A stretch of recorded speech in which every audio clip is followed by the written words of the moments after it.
Hey guys, welcome back to my channel. So I am once again in this horribly dirty room. I hope you don't mind, but you know what? It is what it is. So for today's video, what's wrong with me? Too much energy. Alright, well, I just had a lot of saliva in my mouth and I don't know why. Sorry for that lovely face. But for today's video, I just wanted to give you my 5 tips. What is this? Go away. I wanted to give you my 5 tips on how to prepare for dental assisting school. So just things that you can do to get ahead and to be more prepared for when school starts. That way you're not sitting at your desk thinking, I'm gonna die. So let's just get into the tips. Alright guys, so my number 1 tip is to shadow or volunteer at your local dentist office or just any dental office that will allow you to shadow or volunteer at before you start school.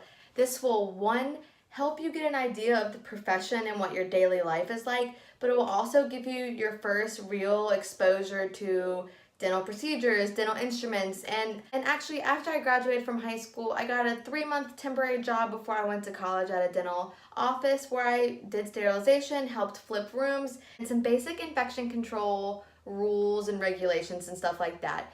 It definitely helped me in the long run when I went to school. A lot of things, especially when we went over to lab side, and it was, especially with sterilization and flipping rooms, I already had done that for 3 months a couple years ago, so it really came back to me really quickly. So if you still have a month or 2 or 3 months before you start school, start looking out. And honestly, by you going to shadow or volunteering and they know you're going to school, that's a really good connection to have, because who knows, when you graduate, you could end up getting a job there, especially if you left a really good impression. And if they're not hiring, they probably know someone who is. So that's my first tip. The second tip that I have for you is to watch YouTube videos. So not necessarily videos like mine, even though I feel like my videos help kind of like mentally prepare you for dental assisting school. There's videos out there that will show you procedures and tray setups. So if I was you, I would watch procedures such as fillings, I would watch extractions, I would watch crown prep and build up videos, and then also I would watch taking impressions, pouring up models, and how to place a dental dam. These are all things that you're going to be practicing in dental assisting school, and I wish I would have watched these videos before I went into school, because when I first saw them for the first time, I was shook. And for weeks practicing, I was shook.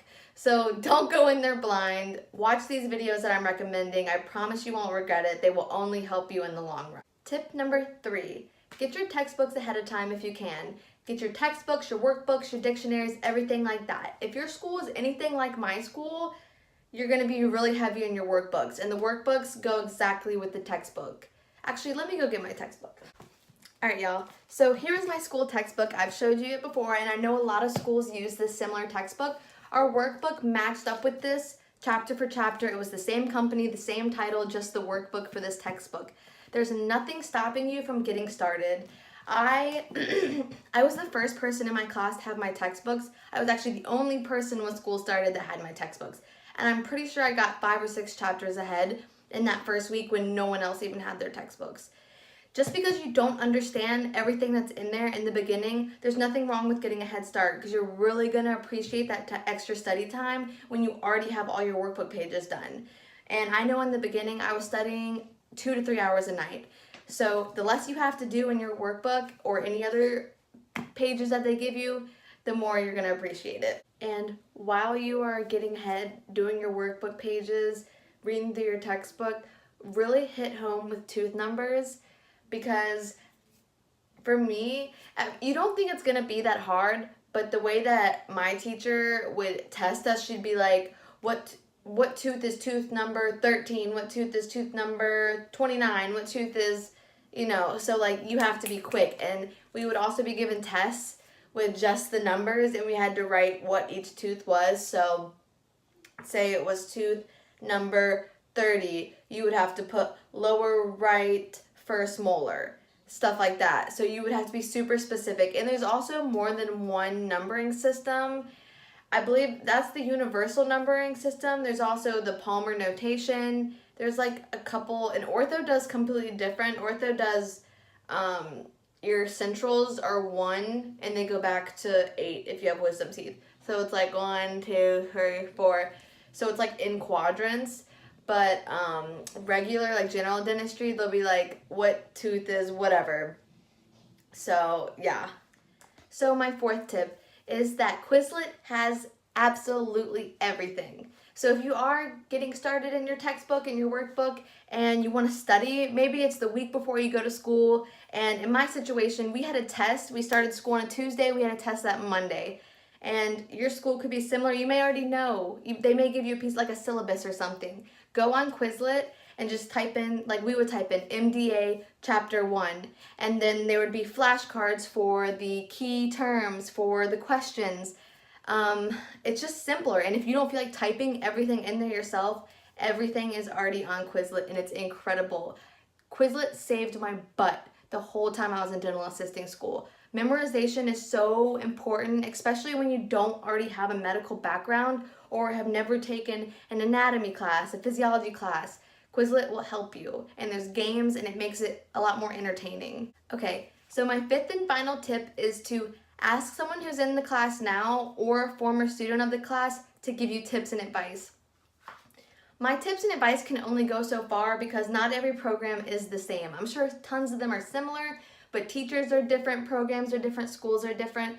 So even if you don't know anyone, maybe ask your teacher or your soon-to-be teacher if you could reach out to anyone in the class. That way they'll be able to give you specific things. Maybe the teacher likes this. Maybe, this test is really hard. You really need to focus on this. We do more of this. There's nothing better than someone who's gone through exactly what you're about to go through to give you the best information to help you be successful in your class. So lastly, no more tips, but I just wanted to show you something. So when I was in dental assisting school, our teachers actually gave us these like little cassettes. It's basically like a basic setup that we actually got to keep forever. So like I did not choose pink. I'm not a pink person, to be honest. I don't know why my teacher gave me pink. She said she wasn't really thinking about that, but I'm definitely not a pink person. But this is how cassettes usually look in dental offices, except they're usually metal or they're wrapped or they're put in little sterilization bags. But this is just an example. So it would be in a cassette with your instruments inside of it, and it would be wrapped with like a blue paper that has tape on it that changes colors, that shows when it's been sterilized. If I can open this. Don't laugh at me because I was using my Explorer to clean something out. I can't remember, so it's bent. So these have never been used in anyone's mouth. We just use them on our typodonts. But example of Explorer, you can see right here, I bent it. It's not supposed to stick out like that. I was so stupid. I wish I wouldn't have done that. But yeah, there's two different types of Explorers here. This is I want to say the pigtail Explorer. I can never remember what this is.